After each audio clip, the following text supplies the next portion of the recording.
তো ফ্রেন্ডস, আমি তৈরি হয়ে গেছি, এবার দেখা হচ্ছে। চলো কোথায় যাই সবটাই তোমাদের সঙ্গে একটু শেয়ার করার চেষ্টা করব।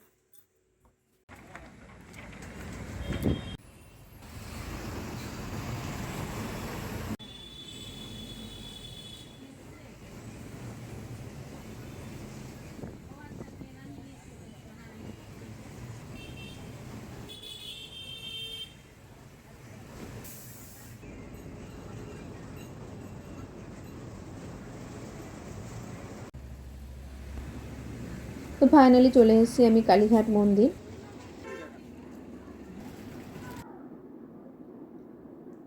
কালীঘাট মন্দিরে ঢুকে প্রথমে আমি চলে গেলাম গঙ্গার ধারে। গঙ্গার ধারে গিয়ে প্রথমে গঙ্গা জল ছিটিয়ে নিলাম, যেহেতু আমি কালীঘাট মন্দিরের ভেতরে প্রবেশ করব ওই জন্য।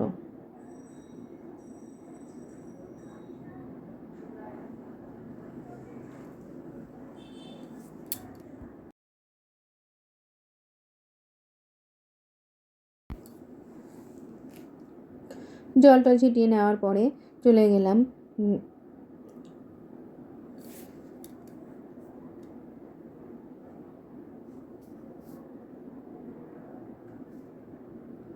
ব্রিজের ওপরের দিকে গিয়ে অনেকগুলো মন্দির পড়ে, সেই মন্দিরগুলো এখন পরিদর্শন করে নেব।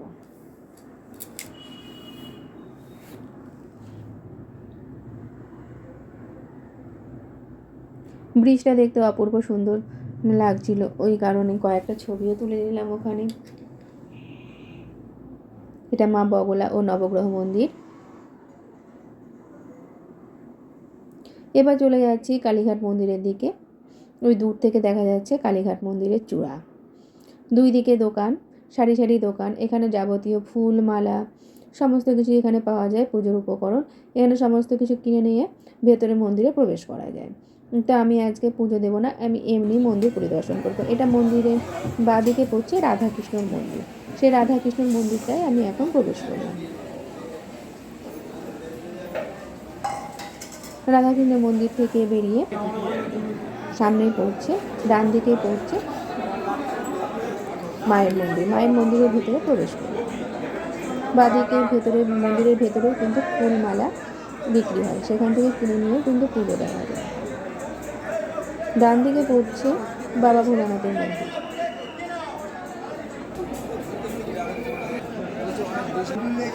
এখানে কিন্তু বলি হয়। এখান থেকে মাকে দর্শন করলাম, যেহেতু অনেকটা লাইন পড়েছিল সেহেতু মন্দিরের ভেতরে না ঢুকে মন্দিরের বাইরে থেকে মাকে গ্রিলের ঘাট থেকে মাকে দর্শন করলাম।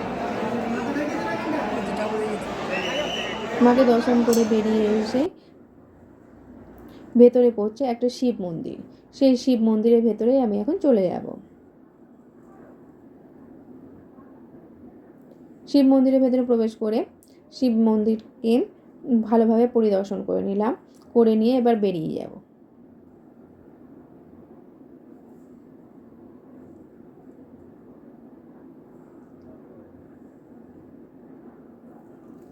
এখানে কিন্তু বলি হয়, আগে জায়গাটা পুরো ফাঁকা ছিল, এখানে একটা গাছ ছিল, এখন গাছটা কেটে ওখানে মন্দির বানানো হয়েছে। কীরকম লাইন পড়েছে দেখো।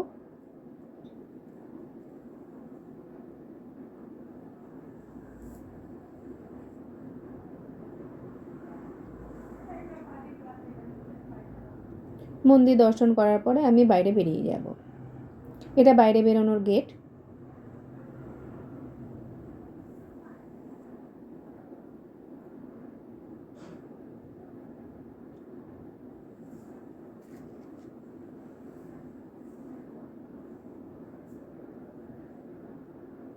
মন্দির থেকে বাইরেটা দেখতে ঠিক এরকম লাগে।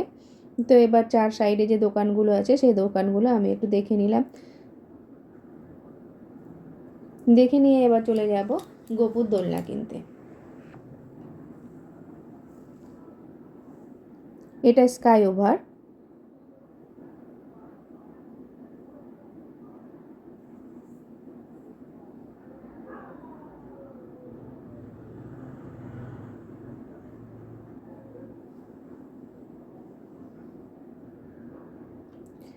একের পর এক দোকান ঘোরার পরে গোপুর দোলনা কিছুতেই পছন্দ হচ্ছে না। কোনোটা ছোট হচ্ছে, নাহলে কোনোটা বড় হচ্ছে, কোনোটা নাহলে দামে পোষাচ্ছে না, এরকম হচ্ছে। গোপুর দোলনা কিছুতেই পছন্দ হচ্ছে না, একের পর এক দোকান ঘোরা হচ্ছে। কে জানে গোপুর কোন দোলনাটা পছন্দ, গোপুই জানে গোপু কোন দোলনাটা চাই।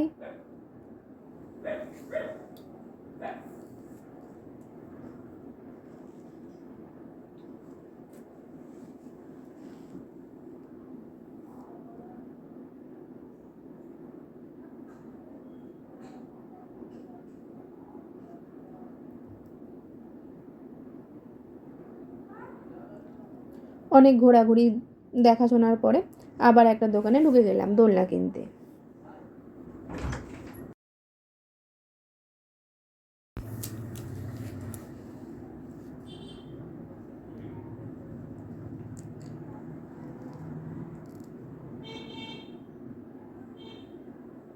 ফাইনালি এই দোলনাটা এবার কেনা হলো।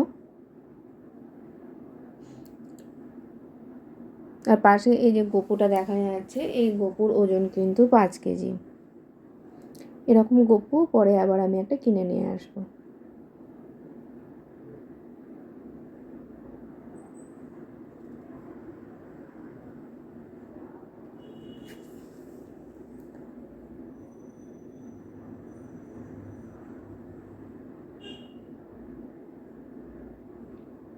দোলনাটা কিনে নিয়ে এবার বেরিয়ে পড়লাম। এবার তো এই সিঁড়ি নিয়ে এক কাণ্ড, কিছুতেই সিঁড়িতে উঠছি না, কারণ আমি ভয় পেয়ে গেছি সিঁড়িটা দেখে। এর আগে অনেকবার চড়েছি, তাও কেন ভয় পেলাম নিজেই বুঝতে পারলাম না। তো ফাইনালি উঠে গেলাম। উঠে গিয়ে খুব মজা করলাম, আনন্দ করলাম, ঘুরলাম, কিছু সেলফিও তুলে নিলাম, কিছু ভিডিও বানিয়ে নিলাম। অনেকক্ষণ ওখানে সময় কাটানোর পরে তারপরে আবার ঘুরে নিচের দিকে নেমে চলে আসলাম। ভেতর পোর্শনটা চলো দেখাই কীরকম দেখতে, কতটা সুন্দর।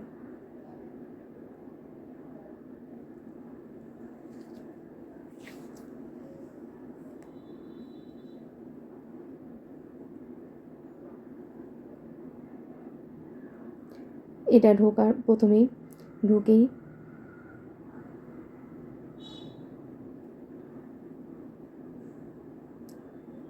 অপূর্ব সুন্দর।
অনেকক্ষণ সময় কাটানোর পর নিচের দিকে নেমে গেলাম। নেমে গিয়ে ওই যে সামনে চোখ আটকে গেল ফুচকাতে, তারপরে গিয়ে ফুচকা খেয়ে নিলাম। স্বাধীনতা দিবস খেয়ে তারপরে অটো ধরে চলে আসলাম বাড়ি।